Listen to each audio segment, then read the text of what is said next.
За сайн уу залуусаа шинэ 7 өдрийн мэндийг хүргэе. Тэгээд энэ 7 өнөөгийнхөө weekly forecast-та бүгдээрээ тавтаа морилоо. За эхэлцгээе шууд тий. За энэ 7 өдрийн weekly forecast-ыг жоохон богинохон товчхон болгож өгье.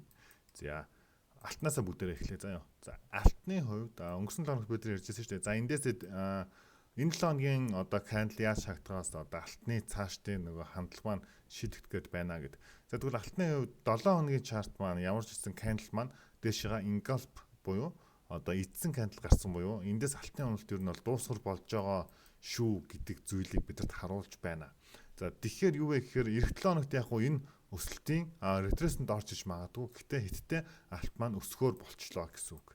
За тэгээд одоо ингээд алт маань өсөх юм бол дараагийн нөгөө нэг ханшууд руу угаасаа 2800 ч юм уу те ханшууд руу баг явах нь ойлгомжтой болчуу да гэж харагдаж байна.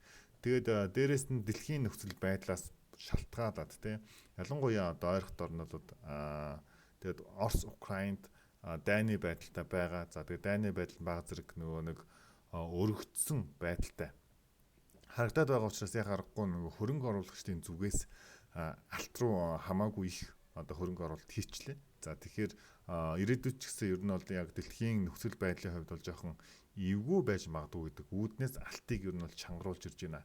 За эх 7 өдрийн хувьд бол одоо маркет үүрээр нээгдээд тэгээд яг юу болох нь вэ те ямар ч алтан дээр нэг ретресэнд орж иж магадгүй.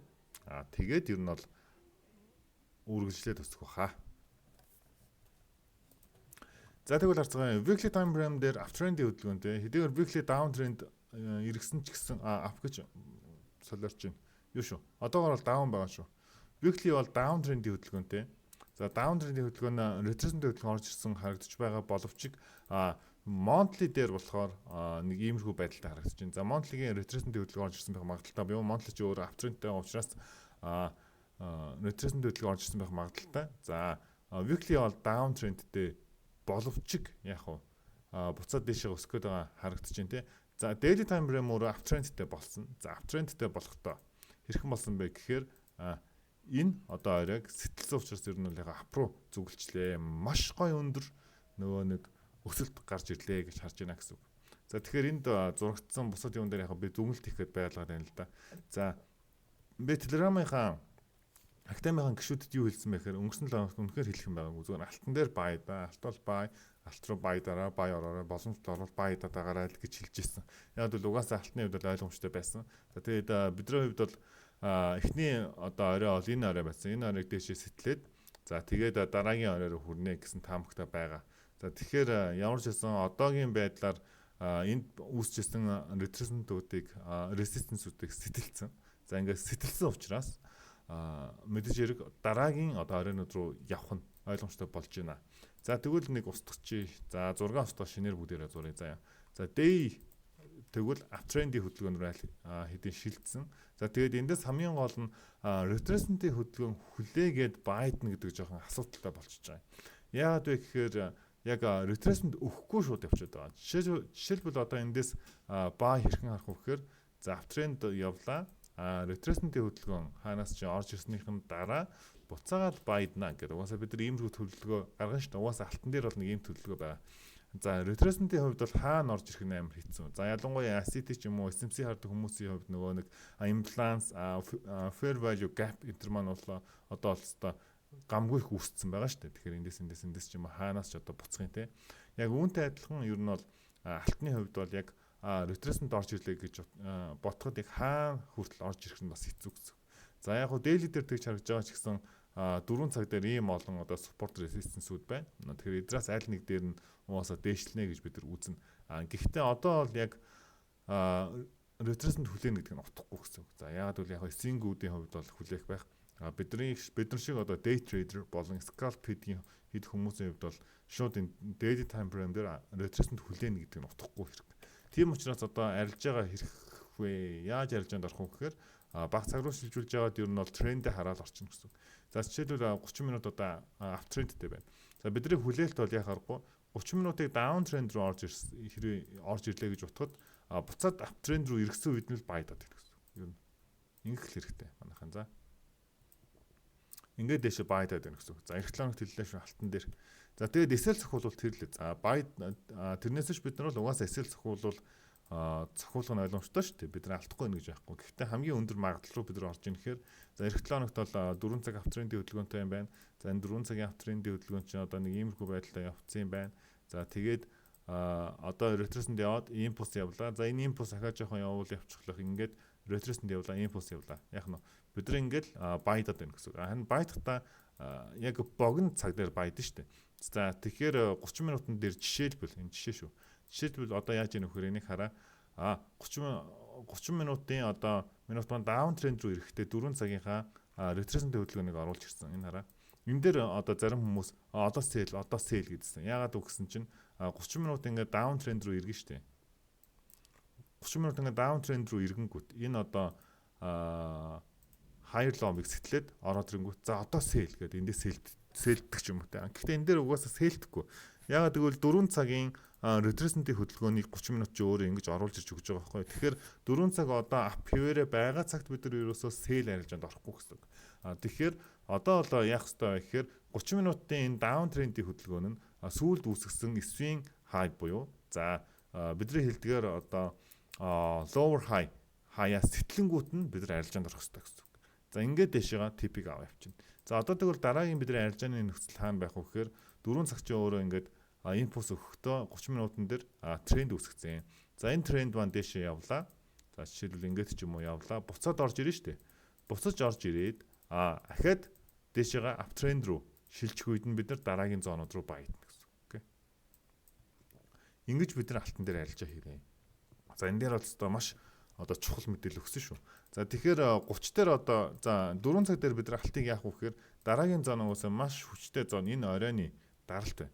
Энэ орой руу угаасаа явчихна. Тэгэхээр энэ орой руу явахдаа одоо шууд явах нь уу харин эсвэл энэ дэг ретресэнд өгчөөд явах нь уу? Тэгвэл яах нь вэ? Ийм арилжаа бид нар эх 7 хоног төлөвлөж болж байна гэсэн алтан дээр. За ийм байна манайхаа. Тэгэхээр энийг бүгдээр анзаарах хэрэгтэй шүү. За тэгээд баг евро USD-ийн энэ төр ярмааргүй байна. За долларын индексийн хувьд бол ингэж ярьж байсан. За долларын индекс угаасаа дэшээ гараад ирлээ. Тийм учраас одоо ретресэндийн хөдөлгөөн хийхдээ энд үүссэн одоо суппортон дээр хийгээд дэшээ энд хүрэх байхаа гэж бүгдээрээ тооцоолж байсан боловч хальт ретресэнд хийгээд за энэ хальт ретресэнд нь энэ өмнөх оройнуудын дэмжлэг дээр явцсан л та. Ингээ явцсан. За ингээд яваад ер нь бол энэ паттерн хүрхгүй гэсэн үг. Хүрхгүй явцсан гэсэн үг. За одоо ингээд энэ дээр хүрсэн. Одоо буцаад нэг ретресэнд хийгээд дээшээ явчихна гэсэн үг. За энэ вик ер нь бол ретресэнд байх магадaltaй л гэсэн үг. За дараагийн зон. Одоо энэ бол ингээд нэг хүсвэл амар өсөж байна энэ хүртэл. Дараагийн зон ийшээ шүү манайхаа. Эх 7 хоногт долларын индекс ийшээ байх магадлал байна. За долларын индекс ийшээ байх магадaltaй гэдэг чинь юу гэсэн үг вэ гэхээр евро USD үргэлжлүүлээд унана гэсэн үг. За бидний зорилттой таргет юу нь бол хүрсэн. Гэхдээ үргэлжлүүлээд унах юм бол дахиад хараа энэ хэсэг гэсэн үг. Энэ хэсгийг сэтгүүлдээ доошоо ойлгомжтой байгааз ийшээгээ ороод ирнэ л гэсэн үг. За тэгэхээр евро USD угаасаа доошоо байх нэ. Гэхдээ энэ дээр маш муухай weekly дээр retracement баг өгч чадахгүй л явчаад ядаж ингээд ороод ирвэл зүгээр байхгүй. Гэхдээ баг тэхгүй шууд ороод ирэх юм шиг харагдаад байна да. Яг daily дээр бол retracement өгж байгаа л да. Weekly дээр бол өгөхгүй гэсэн үг. Тэгэхээр одоо энэ яах вэ гэхээр буцаад retracement өглөө доошоо иймэрхүү байдалтай ч юм уу энэ daily. Euro USD бол ер нь ингэж орж ирэх нэ гэж харж байна. Тэгэхээр доллар бол одоо хязгааргүй шангарч байна. Мэдээж хэрэг дайм бол бас доллар шангардаг. За pound yen-ийн хувьд бол ингэж бүгдээр харж байсан. За одоо ер нь бол энэ euro руу ороод ирэх юм байна шүү, тэ. За тэгвэл яг энэ euro-луудаас ч юм уу ямар ч зэн ингээд resistance хийгээд ойлт хийгээд доош унах гэжсэн. Ямар ч зэн тамгийн дагуу явсан. Одоо бол pound yen-ийн хувьд дахиад өргөжлүүлээд доош харнаа. Доош харахтаа за одоо энэ том зон бол хэрэггүй болчихж байгаа. Энэ зон бол хэрэггүй болсон. За жижиг зоонууд гэвэл ийшээ орж ирнэ. За дараа нь баг ийшээ бол орж ирэхэндээ ингэж харж ирнэ гэсэн үг. Тэгэхээр pound yen-ийн хувьд бол эх 7 хоногт нэг иймэрхүү зүйл болох нэ гэж болно. За эндээс бол ингээд энэ яролыг энд сэтэлсэн шүү. Тэгэхээр одоо энд нэг иймэрхүү юм гараад ирэнгүүт энэ аптрend руу ирэхлээ гэж бүгдээрээ бодож болохгүй. Яагаад вэ гэхээр эн чинь нөгөө нэг эсвийн хай эсвийн лоогоо зарчмаар шүү дээ, тэ. Яг эн чинь ингээл нэг импульс байхгүй юу? Retracement impulse, retracement impulse. Тэгэхээр pound yen-ийн хувьд бол эргэлт хоногт ийм харж ир гэсэн үг шүү. За тэгээд дараагийнх нь биткойн тун сонирхолтой. Гэхдээ биткойн уулын 100 мянга хүрчих байхаа гэж бодсон чи хөрлгүүгээр retracement хийчлээ. За weekly ярилтгүй. Daily ярилтгүй. За тэгээд weekly дээр ялангуяа одоо ингээд 96 энэ төрлөө ороод ирсэн гэхээр за ер нь бол 98 хүрлөө 90 хүрлөө. Үй 100 хүрсэн юм уу?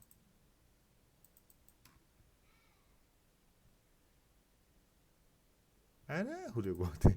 Яг 100 хүрсэн бол бөөн шуун болох хэвээр л да. 100 хүрээгүй байна. Арай хүрээгүй байна. 90 сэтэн зутай. За тэгээд одоо бол яг weekly хэрэг retracement өгвөл баг ингэж орж иж магадгүй болчихдээ. Орж ирэхдээ 74 мянга руу орж ирэх магадaltaй байна. Ингэж хэрвээ ийм гүн орж ирэх юм бол биткойны хувьд бол орж ирэх юм бол бид нар худалдаа авалт хийхэд бол хамгийн одоо сайхан цаг гэсэн. Ер нь бол биткойн дээр хөрөнгө оруулалт маягаар бид нар худалдаа авалт хийвэл одоо энэ ханш бүр гэхдээ бүр залбираад энэ ханш руу унаасаа гэж залбирч байгаад бид нар энэ ханшаас худалдаа авалт хийх хэрэгтэй. Магадгүй энэ 73 мянга энэ гэдэг үн бол бүр шал үн байх магадaltaй шүү. Шал гэж бид нар нэрлэдэг чинь хамгийн доод үн байх магадaltaй. Ийшээ гэхдээ ерөө орж ирвэ шүү дээ. Тэгэл дээшээ ер нь бууждах гэдэг юм да. Биткойны хувьд л. Яг энэ чигээрээ 100 мянга давхлах хэрэгтэй арай ч retracement орж ирэхгүй байх. Харин буцаад retracement 100 мянга хүрчээд ч юм уу орж ирэх юм бол эндээс бол баг нэлээд их тий нэлээд их хөрөнгө оруулаад тэгээ дээшээгээ хэдэн жил барьчих хэрэгтэй л гэж миний хувьд бол харж байгаа. Тэгэхээр би бол яг одоо биткойн хөдөлж явах мөнгө бол бэлдэж байгаа. Гэхдээ яг мэдээж хэрэг аим өндрөөр биш л тий. Ямар ч бэлдэж байгаа. Тэгээд ямар ч одоо нэг retracement ороод ирэх юм бол би бол өөрөө яг биткойн дээр хөрөнгө оруулалт яг инвест талдаа хийн гэдэг яг бэлдэж байгаа манайхаа. За тэгээд эх хоногт үйл яг уу гэхээр daily дээр одоо retracement орж ирж байна. За бид нар арилж байгаа бол хэрхэн хийх вэ гэхээр daily-гийн retracement маань 4 цаг дээр down trend үүсгэж үгүй юу бүгдээр харчээ. Тэгэхээр 4 цаг дээр одоо ингэж орж ирээд за ер нь бол 4 цаг дээр down trend үүсгэж байгаа байдалтай байна. Тэгэхээр яг биткойн дээр бид нар long орохын тулд яах ёстой вэ гэхээр за ямар ч энэ орой руу орж ирээд за ийшээ орж ирээд тэгээд 4 цаг дээр нэг иймэрхүү тренд үүсгэх нь харъя. Одоо энэ 4 цагийн тренд нь дээшээ шилжиж байгаа тохиолдолд бид нар buy орохгүй бол болохгүй гэсэн. За 100 мянга ч юм уу тий. Тэгэхгүй бол болохгүй. Яагаад гэвэл нөгөө нэг 4 цаг чи өөрөө ингээд тренд үүсгэчихээр бид нар шууд 30 минутын аптрend дээр байтчингууд тэр чин 4 цагийнхаа зүгээр нэгээр retracement байдаг байхгүй юу. Тийм учраас 4 цагийг бид нар 4 цагийн хөдөлгөөнийг харж яаж яг арилжаандаа биткойн дээр орно гэсэн үг. Тэрнээс биш хамаагүй хурдан тэгж орж болохгүй. За тэгээд ийм байна. Ер нь алт евро доллар, паунд yen одоо биткойн болон долларын индекс ярьлаа. Долларын индекс эх хоногт бүгдээрээ үргэлжлүүлээд дээшээ харна. За тэгвэл энэ одоо яах вэ гэхээр retracement орж ирлээ дээшээ гахаад явах нэ гэж ер нь л харнаа л гэсэн үг шүү дээ, тэ. Ийм байна. Тэгээд ойлгомжтой байсан гэж найдаж байна манайхаа. Алтыг ер нь бол дээшээ харсан хэвээрээ байна. Хизээ шорт харах вэ гэхээр 4 цаг маань даун тренд рүү ирэхсний дараа бид нар scalp маягаар одоо шорт харж болно гэсэн үг. Энэ яроолыг сэтгэлснээс. Тэрнээс ч бид нар үргэлжлүүлээд дээшээ харсаар явуулна. За ингээд бүгдээрэнд наамжлал үсэ. Энэ мэтчлэн одоо сигнал ханшийн таамгуудыг өдөр болгон авахыг хүсэх юм бол манай Alpha Traders Academy одоо гишүүн болоод ороод ирж болно шүү. Над руу чат бичих. Singaron гэсэн Instagram руу одоо DM бичээд Singa Trader гэсэн Facebook руу чат бичээд манай Academy гишүүн болох юм бол swing, day, scalp signal одоо ханшийн одоо таамгууд их хвчлээ орно. Тэгээд эх хоногт ер нь бол сигнал өгч эхэлж байгаа. Мөн дээрээс нь Forex-ийн анхан шатны хичээлүүд, за mindset-ийн сургалтууд, за тэгээд та нартай адилхан арилжаа хийдэг одоо арилжаачдын group chat гэх мэтчлэн одоо маш одоо сонирхолтой зүйлс байгаа шүү. Тэгээд Vintage Broker дээр одоо дансаа нэгээд за тэгээд яг арилжаа хийдэг хүмүүс маань үнгүүгээр манай академик гишүүн болох боломжтой. За ингэ бүгдээрэнд наамдал хүсье. Түр баяртай байна.